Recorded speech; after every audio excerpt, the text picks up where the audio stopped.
A lot of my work clinically is in trauma resolution. Trauma, as you already know, is when something bad happens to us.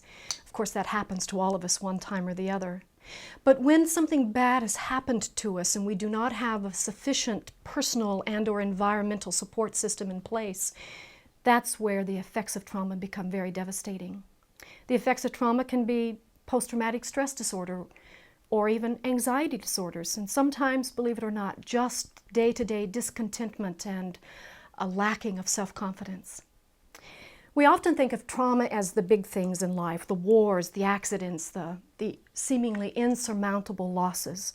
But sometimes trauma can come about by simply being displaced in our environment. Children often who are very quiet and creative are forced to be external and programmed in their school or their church or their home settings. Believe it or not, that can lead to a sense of trauma. Learning disabilities. How many children have learning disabilities? And because they are chided or embarrassed in school or at home, it results in a sense of, there must be something wrong with me. This too can be classified as a traumatic event or events. One of the best ways to work with trauma therapeutically, clinically, is to engage a number of good therapies such as Gestalt therapy, what we call focusing. And more recently, research has proven that one of the best tools for working with trauma is bilateral stimulation, usually called EMDR.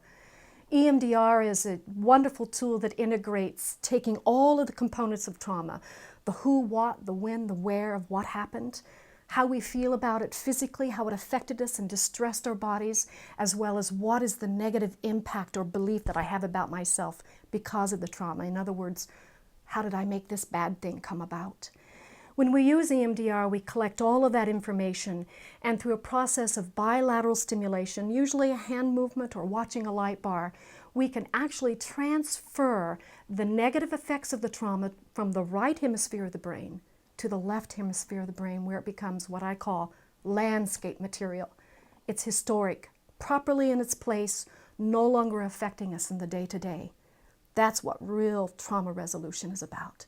Getting rid of the old so I can feel good about the right now, proceed into the future with all of my strengths.